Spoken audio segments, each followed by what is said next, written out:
రంజాన్ పండుగ సందర్భంగా కొత్తగూడెం ఈద్గాలో ఎమ్మెల్యే కూనంనేని సాంబశివరావు ముస్లిం సోదరులతో కలిసి ప్రత్యేక ప్రార్థనలు చేశారు. ఈ సందర్భంగా ఎమ్మెల్యే కూనంనేని సాంబశివరావు మాట్లాడుతూ పవిత్ర రంజాన్ పండుగ సందర్భంగా ముస్లిం సోదరులందరికీ ఈద్ శుభాకాంక్షలు తెలిపారు. రంజాన్ మాసాన్ని దిగ్విజయంగా పూర్తి చేసి మరొక సంవత్సరంలోకి అడుగు పెడుతున్నందుకు ముస్లింలందరికీ రాబోయే రోజుల్లో మంచి జరగాలని కోరుకుంటున్నట్లు తెలిపారు. పేద ముస్లింలు దళితుల కంటే పేదరికంలో ఉన్నారని తెలిపారు.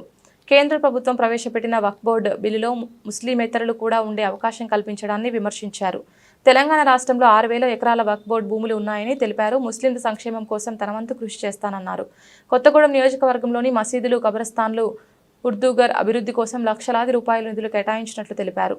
ముస్లింలతో తనకు ఎంతో అనుబంధం ఉందని, అందరికీ పవిత్ర రంజాన్ మాసం సందర్భంగా ఈద్ ముబారక్ తెలిపారు.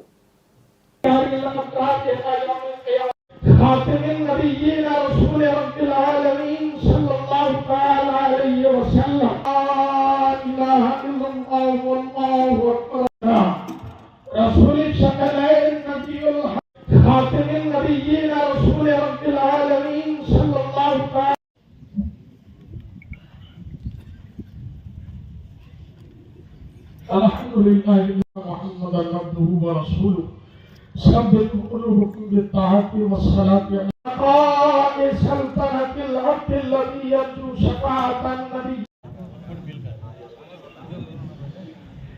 खड़े हो जाएंगे। आप हज़रात से गुजारिश की जाती है कि वो पहले आप जो है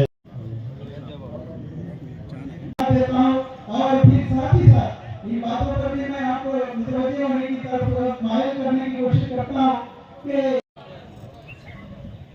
उसके बाद सना के बाद 3 तक वास्ते अल्लाह ताला के पीछे इस्लाम के मुगरा काबे शरीफ की तरफ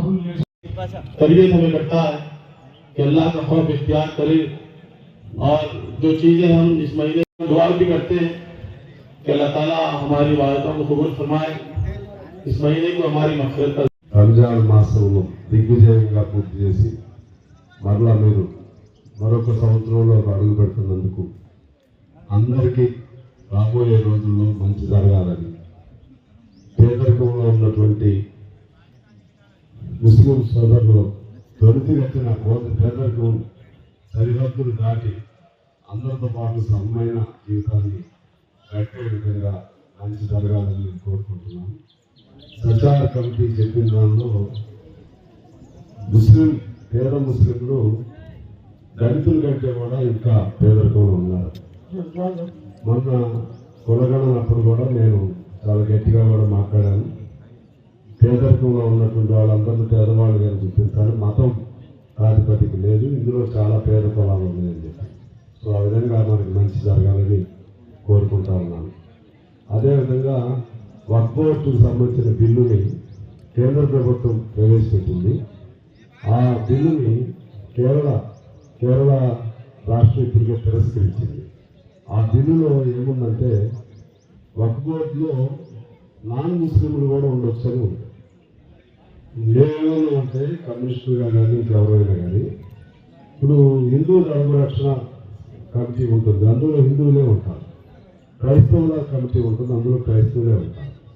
ఈ కమిటీలో ముస్లింలు కాకుండా బయట వాళ్ళని కూడా చొప్పించుకుంటే చిన్నగా ఇప్పటికే 6,000 ఎకరాలు వక్ఫ్ బోర్డు భూములు మన తెలంగాణలో అరస్వాధీనం అయిపోయాయి. ఎందుకంటే ఇదంతా నేను అధ్యయనం చేశాను కాబట్టి చెప్తున్నాను.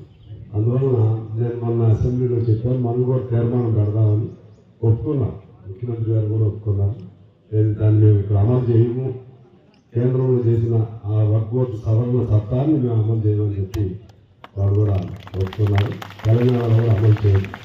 ఆ విధంగా నేను ఎప్పుడు నా ఏ అవకాశం దొరికినా మన ముస్లిం సోదరులు అందరి తరఫున మాట్లాడతాను. కానీ ముస్లిం సోదరులు ఎందుకంటే మైనార్టీస్ ఇంట్లో చిన్నపిల్లవాడిని మనం ఎట్లా చేయబట్టుకుని నడపాలో ఆ విధంగా మనకి ఏ ఇబ్బంది వచ్చినా, ఎందుకంటే మీరందరూ కూడా నన్ను అంతే ప్రేమతో గెలిపించారు. నా బాధ్యత నేను నెరవేర్చుతాను తెలియజేస్తూ మన నియోజకవర్గానికి సంబంధించి ఈ రామారంలో మైనార్టీ స్కూల్ శాంక్షన్ చేయించాను. అది ఇప్పుడు 2 కోట్లు వచ్చినాయి, ఇంకో 2 కోట్లు అవుతున్నాయి. అలాగే వక్ఫ్ బోర్డు నుంచి మొత్తం మసీదులు మరమ్మతుల కోసం 4 కోట్లతో 34 దాని ప్రతిపాదన పెట్టాను, అది కూడా అయిపోతుంది. అలాగే ఇక్కడ మన కబ్రస్థానికి సంబంధించి 20 కోట్లు ఆల్రెడీ శాంక్షన్ చేయించాను. సార్ 20 లక్షలు, పాలన నుంచి కూడా 10 లక్షలు శాంక్షన్ చేయించాను.